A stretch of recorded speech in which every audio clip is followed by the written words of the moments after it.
Los periodistas.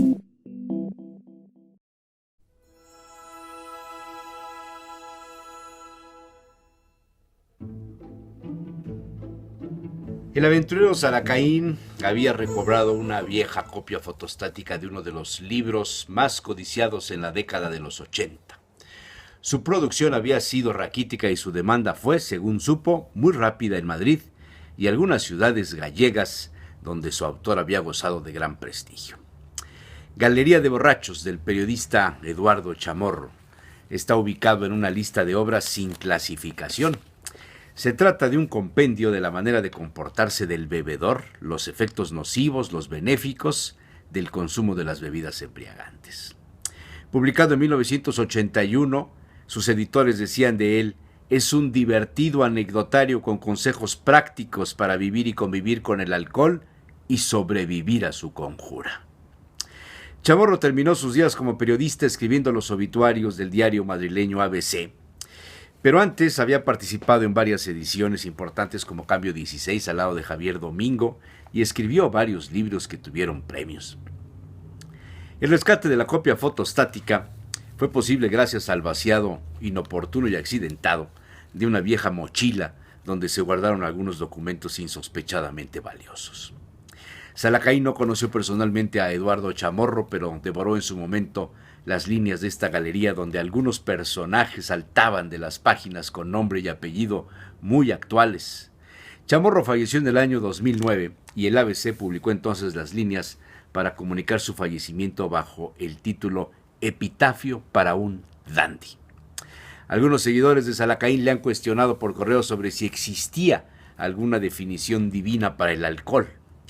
Y de ahí ha surgido esta colaboración donde se copia textualmente parte del capítulo 11 titulado Teología Alcohólica. Este libro hubiera sido imposible de no ser por la vid y la cebada. El vino, la cerveza y el whisky proceden de ellas y ambas de los dioses. Porque si bien la especie humana procede de una causal disposición de elementos que dio lugar a la cadena de aminoácidos y el alcohol no tiene un origen tan aleatorio, el alcohol es un favor de los dioses. Así, Osiris, apenado por la atribulada esclavitud a que se veían sometidos los egipcios, decidió redimirles de esa situación y hacer de ellos hombres dignos de mirarse cara a cara con él mismo. Y cuando se cruzó en la primera mirada entre el hombre y la divinidad, ésta no pudo por menos de atender al acontecimiento poniendo una copa entre ambos. De tal manera quedó sellado el primer pacto y el nacimiento de la civilización. El egipcio se puso entonces a cultivar vid y cebada, según las instrucciones recibidas por Osiris, y fue feliz con ello y dichoso entre sus semejantes. Prosperó y la paz se consolidó hasta tal punto que Osiris decidió dejar el gobierno de los hombres y la gestión de los asuntos divinos en manos de Isis, su esposa, y dedicarse ya de por vida a recorrer el mundo llevando hasta sus últimos confines la buena nueva vegetal. Hasta aquí la noticia egipcia cuyo argumento se recupera en la figura de Dionisios. El gran dios Zeus se enamoró en su día de una hermosa tebana llamada Sémele, a la que en un rapto de pasión juró por el Estigia, el río del inframundo en la mitología griega, acceder a cualquier de sus pretensiones. Era la legítima esposa de Zeus y como tal la más aviesa de todas sus amantes, inspiró a Sémele la pretensión más inaudita de todas, y Sémele pidió a Zeus que tuviera a bien mostrarse ante ella poseído de todos sus tronantes y poderosos atributos como soberano de los cielos y señor del rayo. Zeus supo entonces que acababa de perder a su amada. Sabía que ningún mortal, y Sémele lo era, podría resistir tan fragorosa visión. Mas los había jurado por el Estigia de tal forma, tuvo que satisfacer de inmediato el deseo de la desdichada, que en efecto sucumbió ante aquella visión pavorosa de majestad y poder. Pero antes Zeus supo adelantarse a la desolación de la muerte y logró arrancar del seno de Sémele el hijo aún no nacido.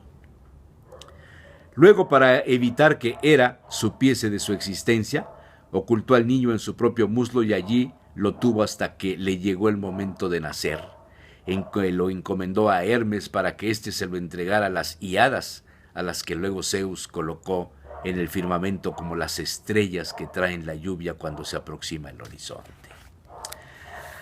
Así se puede decir que aquel niño que fue llamado Dionisios nació entre el calor que madura el racimo y la lluvia que vivifica la tierra para que dé buenos frutos.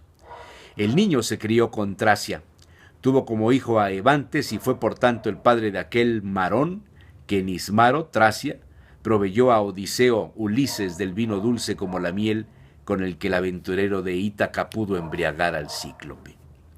Dionisios difundió el cultivo de la vid con tal entrega y denuedo que no falta quien opine que se trataba en realidad de Osiris disfrazado, cosa que muy bien pudiera ser cierta por el paralelismo y coincidencia de la historia ulterior de ambos, en la que no creo que resulte pertinente que me detenga yo por ahora, dice Chamorro en el texto.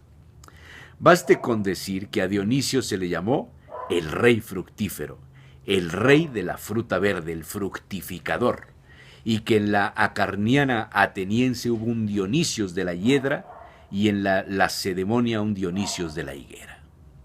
Con todo, donde mayor auge tuvo el culto de Dionisios fue en la Tracia, cuyas tribus eran notables por su inclinación a embriagarse ferozmente. De hecho, los tracios no bebían, sino que se emborrachaban directamente, entregándose luego a unas danzas frenéticas animadas por una música extravagante.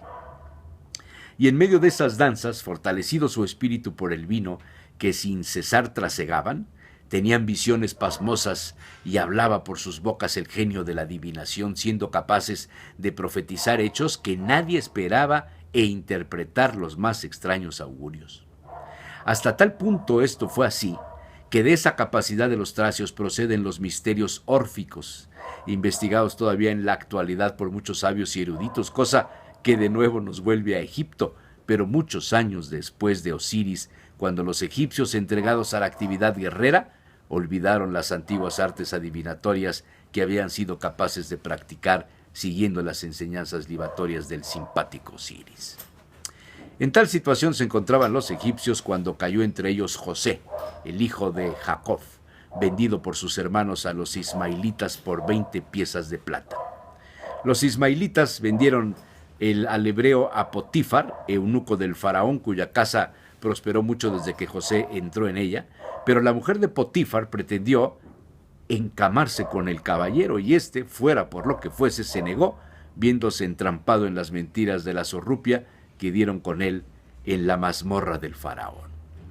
Pero en la mazmorra supo José distinguirse nuevamente, gracias al ejercicio de su arte adivinatoria, logrando con ella tal fama que el mismísimo faraón requirió sus servicios, y como dice una versión castellana de la Biblia en verso, por interpretar José los sueños del faraón largamente honrado fue, es decir, que consiguió mucho predicamento en la corte egipciana. Pues bien, el frenesí dionisíaco de los tracios era de tal índole que cuando se veían poseídos por su arrebato se mostraban indiferentes a las mujeres y a sus encantos, siendo precisamente Dionisios el que hacía gala de un mayor desdén hacia las hembras de su especie. Y estas, aquí está el dato que vincula la crónica de los hechos en la Tracia con las de los sucedidos en Egipto, decidieron vengarse, si bien su venganza fue un punto más allá que la de la mujer de Potifar. Las tracias maquinaron un plan homicida y lo llevaron a cabo sin piedad ni consideración alguna. Se ocultaron en el bosquecillo por el que Dionisio solía pasear absolutamente ebrio, radicalmente exultante de contento y cantando a voz en grito, y le atacaron con hoces y palos. Allí fueron los finales del hijo del soberano del cielo y una bellísima mortal. Le asesinaron.